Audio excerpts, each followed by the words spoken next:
Buccaneers put BTA yesterday on the Saints, but despite that, we have great news. You're watching Saints Now by Chat Sports. Welcome into Overreaction Monday. Yesterday was a tough loss. The team looks terrible. The offense is inefficient. The defense played well, but great news, Saints fans. The number one overall pick belongs to the New Orleans Saints, and with the number one overall pick, anything is possible. I know that this season sucks. I know that this year has been a drag, and I understand that we're all frustrated. But here's the beauty of it all. You suffer for a few months, and then you get nothing but optimism in the offseason. You get a first overall pick to either trade, to keep, to pick a very exciting player that will be a contributor and help change the direction of this franchise. The number one overall pick makes the offseason so interesting, in my opinion.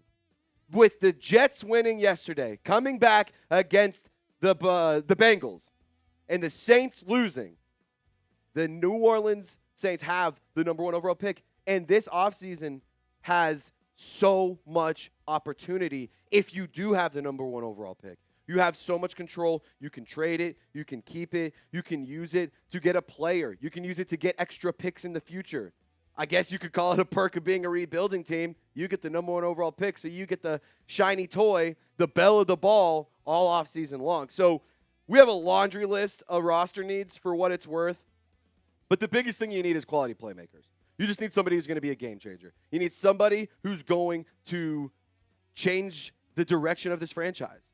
I mean, honestly, you could really go in any direction here. Wide receiver wouldn't be a bad pick, number one overall. Maybe, maybe not, I don't know. But you need wide receiver. You need a tight end. You need an interior offensive lineman. You need an edge rusher. You need DBs. You need running backs. You need quarterbacks. You need pretty much everything. So with the number one overall pick, the future is bright. There is so much opportunity here, but the roster needs are endless. So I cannot stress this enough. Mickey Loomis, Kellen Moore, please, if you listen to one part of this video, I know that there are people in the Saints front office that have watched this content. I know that there are players who tune in. Please, please, please get this message across. You cannot afford to miss on draft picks. You cannot anymore. This is not an offseason to go and get a good project or a developmental piece. Go get the top playmaker in college football. Go get the number one player. Go get the best person to help your team. We have had a huge problem in the past of drafting players in the first, second, third round that have just done nothing. And when you have the number one overall pick, there's nothing that's off the table. There's nothing that's off the table. I don't think it's a bad idea to potentially draft a quarterback. I don't think it's a bad idea to draft an edge rusher. I don't think it's a bad idea to go draft a DB. I don't think it's a bad idea to trade back and go and get extra capital for the future. You only have 5 picks. There's so much you could do here. So what would you do? If you were Mickey Loomis, share your thoughts. Get in the comment section. If you do end up with the number one overall pick, which right now that's looking like the trend is happening this way, what would you do with it? Reminder, we do still have to play the Titans, the Jets, and the Dolphins later on this season. Those will all 3 be separate toilet bowl games. But needless to say, right now, the New Orleans Saints hold the number one overall pick. Who are you picking? What are you doing? Are you trading back? Are you trading out of it? Are you going and getting a player? Let me know in the comment section. By the way, speaking of draft, today we're going to be live at 3 p.m. Central Time. I'm going to be doing my mock draft 2.0. First time that we're going to be doing a mock draft on this channel with the number one overall selection. It's going to be really, really fun. We're not going to do trades because we like to have a little bit of fun with the first few of them, and then we'll get into like doing some more complex stuff. But we're going to be doing mock draft 2.0, 3 p.m. Central Time, live here on Saints Now by Chat Sports. Make sure you subscribe, tune in, and turn on your notifications because we'll have a lot more fun content as well. Now let's get into some overreactions. I guess number one overreaction is that it's great news that we're playing terrible because we have the number one overall pick, but that is something to celebrate. But in terms of overreactions from this game yesterday, start Tyler Shough. Overreaction number one, it's time to start him. The Spencer Rattler experiment is over. We know what we know about him. He is what he is, and maybe he got dealt a bad hand. That's fair to say, but it's time for Tyler Shough. Like you cannot say that Spencer Rattler this season hasn't gotten a chance. Yesterday, we saw both of these players get on the field. Spencer Rattler was benched after a little bit into the third quarter. Kellen Moore wanted to give Rattler the opportunity to try to get something going in the half because the Saints, for this game, were still in with a potential to win. I mean, it was still a very close game, so Spencer Rattler was given another opportunity. But, I mean, he's had so many turnovers. He has started to play really, really poor football. And I'm not going to sit here and say it's all on him because, yes, there have been drop issues. Yes, there have been penalties. But, like, it's starting to really become unraveled. Like, you're getting delay of games in your own home stadium. That's just disgusting. Like, it's just embarrassing, quite frankly. And you're not getting set. The offense isn't efficient. We're not scoring touchdowns. We're not even getting into the red zone. Like, it's just disgusting. And Kellen Moore, he spoke about this to media yesterday in his press conference, saying, I'm not into flip-flopping quarterbacks. We do have some decisions on offense in the next 40 hours to make, and we'll do this collectively. So in my personal opinion, I do think that the decision that will be made is Spencer Rattler will still actually be the starter, but then the bye week is when there will be decisions. I think that's what they're going to end up doing here. They wanted to get a spark on offense. That's why Tyler Shough took the field, and I just think we know what we know about Spencer Rattler. And maybe he was dealt an unfair hand. Maybe he was put in a shitty situation. Maybe he did get screwed. That's totally fair to say. That could be true. Doesn't matter. That's life in the NFL. If you're not going to turn it around, it's pretty quick. You need to be pretty quick with showing that you are the guy. And I understand that you do deserve an opportunity to develop quarterbacks. I hear that. But Kellen Moore handpicked Tyler Shough. So Kellen Moore is going to favor Tyler Shough. Whether you like it or not, Spencer Rattler, I think, is going to be benched in the near future. Bye week, probably by then, but maybe even this week. We'll see. 48 hours, that's a pretty quick turnaround to see what's going to happen because they want to give the quarterback that starts this week against the Rams the entire week, Wednesday, Thursday, Friday, to practice with the first team. So got to make a decision pretty quick, and we'll see what happens. A reminder, live later on because, there's going to be news. Kellen Moore is going to talk to media later today, so we'll see what happens. Now, what should the Saints do with Spencer Rattler week 9? Type S for start, type B for bench. If you're Kellen Moore, what decision are you making?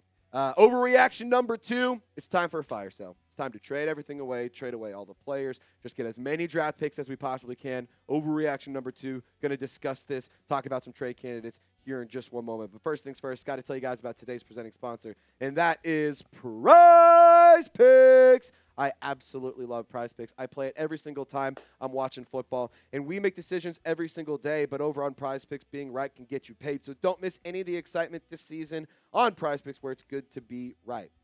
Now, Prize Picks is the only app that offers stacks, meaning you can pick the same player up to 3 times in the same lineup. If you want to pick more or less, or if you want to pick more on Josh Allen's pass yards, rush yards, and touchdowns, now you can pick all of them in the same lineup only on Prize Picks. And it's super easy to play. You just pick more or less on at least 2 player stats. And if you get it right, you can cash in. And it's available in 40-plus states, including California, Texas, and Georgia. If you need to know how it works, I got a little bit of an example for you. Monday Night Football tonight. Matt Gay, I'm going to take him to make 1 field goal. Patrick Mahomes going with the less on his passing yards, and Rashee Rice going with the more on his receiving yards. So if you want to follow these picks, if you want to tail them, don't really care what you do. Just make sure you do it over on Prize Picks. Go turn your ball knowledge into cold, hard cash. It's so easy. I like to say that Falcons fans could do it and even make some money. But we have a pretty sweet deal for you. If you download the Prize Picks app today, use code CLNS. You'll get $50 in lineups after you play your first $5 lineup. That's code CLNS to get $50 in lineups after you play your first $5 lineup. Click the link in the comments or description to get started with Prize Picks today. Shout out to Prize Picks where it's good to be right. Alrighty, let's talk about the fire sale because I do think it's time to have this conversation. Obviously, the trade deadline, November 4th, it's right around the corner. It will be here before you know it. There are a handful of players that New Orleans have been getting calls on, that there have been reports about, that there's been rumors, chatter, whatever you want to call it. But there has been smoke around the New Orleans Saints making trades, and where there's smoke, there is fire. So there are some trade candidates that New Orleans could offload here. Reports around Chris Olave are that there is an extension in the works there. Rashid Shaheed, if Chris Olave does get extended this year, could be a player that does get dealt. Brandon Cooks has recently been added into the trade buzz. Ian Rappaport putting out some updates that teams are interested in him now. Pete Werner could be dealt with the emergence of Isaiah Stallbird and Danny Stutzman. Carl Granderson could get you some nice return. Maybe even Alontae Taylor. Demario Davis comes to mind. Cam Jordan comes to mind. There's a lot of players out there that the New Orleans Saints could look to deal. And for what it's worth, I do think it makes some sense to trade some of these players. And look, it sucks that we're having this conversation, but this is rebuilding. This is part of it, unfortunately. And when you don't have all of your picks and you've traded away picks, it makes it a little bit tough as a rebuilding team to walk in with only 5 selections. No 4th, no 7th round pick in this upcoming draft. In 2027, no 6th or no 7th round pick. In 2028, you have no 6, but you have 3 7th round picks. And then in 2029, that's when you get back to being on track with all 7 rounds, all 7 picks. And like I said earlier, they have a laundry list of needs, man. Wide receiver, tight end, edge rusher, corner, safety, running back, maybe quarterback. We still got to figure out what's up with Tyler Shough. Jury's out on him. We'll see what happens. But you have a laundry list of needs, and you cannot fulfill those needs with 5 picks. And sure, you can address a lot of this in free agency, and I do think that they should be active in the free agency market. But I think that the New Orleans Saints need to prioritize drafting youth and building this from the ground up, because if you have younger players on cheaper contracts, you can really stretch this thing out and hopefully turn this whole thing around. Too many needs to walk in with just 5 picks. So if I had to pick a couple guys that I would just prefer to just trade away and be okay with it, Carl Granderson, Pete Werner, probably the 2 that I would want to trade away.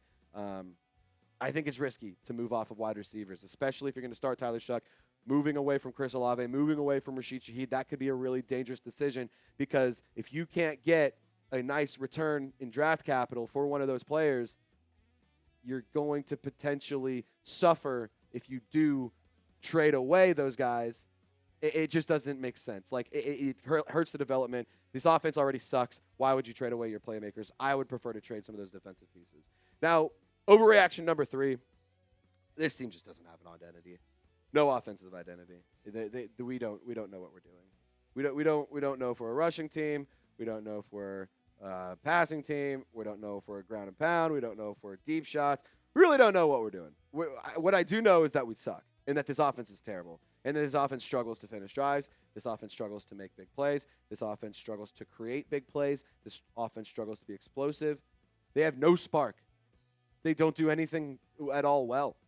They shoot themselves in the foot every opportunity they get. Listen, 1, 2, 3, 4, 5 different players had 15 carries for 48 yards. Alvin Kamara, 6 carries for 21 yards. Tyler Shough, 3 carries for 12 yards. Spencer Rattler, 3 carries for 12 yards. Taysom Hill, 2 for 6. Chris Olave, 1 for -3. 15 carries for 48 yards. You threw the ball 51 times for 227 yards. 21 throws from Spencer Rattler. And Tyler Shough tossed it 30 times. What is our identity? Look at this offense. What is the identity here? What exactly are we? What is Kellen Moore trying to do here? I don't. By the way, I'm not saying I don't trust Kellen Moore. I just think that this is the first year of this team. He is in the midst of a rebuild. He is trying to figure it out too. There is no alphas on this team. There is nobody on this offense that's just gonna take over and say, I want to win this game and I'm the best player on the field, so we're gonna go win it. Or I'm going to win this play at least. Like, there's nobody on this offense that's an alpha. They're either aging out, or they're underperforming, or they're overpaid and it just doesn't justify the money. Cesar Ruiz, Juwan Johnson, can't justify that money.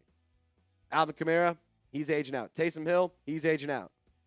Like, there's nobody on this offense that you're like, that's an alpha. That is a dude. You have nobody. And the Saints need that. And I know when it comes to the offense, 71 total plays, 275 yards. You, fun fact, had more yards on offense. Listen to this. Tampa Bay ran 56 plays for 212 yards, and you ran 71 plays for 275. Tampa controlled the clock, but you controlled the movement of the football. You didn't even get into the red zone until 10 seconds remaining in the game. That is not sustainable. That is, quite frankly, dog shit. And deep down, like, I know that a lot of us were saying, no, it's going to be a 10-win season. It's going to be 8, 9 wins. No, it never was. It wasn't. And I know that a lot of us tried to say it would be. I was one of those people. I genuinely at one point believed, maybe 8 wins is actually possible. We all knew the season was going to be tough, though. We all knew it wasn't going to be fun. We all knew there was going to be struggles. That does not change the fact that rebuilding in year 1 sucks. Year 2, year 3, have some patience because I think we're on the right track. I've said this a million times. We are the Lions in 2021. Dan Campbell's first year. You're going to be scrappy. You're going to look crappy. You're going to make mistakes. It's the first year of this thing. Just give it some time. Be patient. Still doesn't change the fact that this sucks. How many games do you think New Orleans will win this season? I'm going to say 3. If we can get 3, awesome. If you can get 5 and match last year, chef's kiss. That is the goal at this point. Just try to get to 5. But realistically, I think 3 is kind of where we're going to land. We'll be live later on today. Make sure you subscribe to the channel. Turn on your notifications. 3 p.m. Central Time. Going to do a mock draft. Going to give you the latest on the trade rumors. And then, of course, we're going to be doing some interactive content all throughout the show. So be sure to turn on your notifications. We will see you guys later on. Y'all stay golden.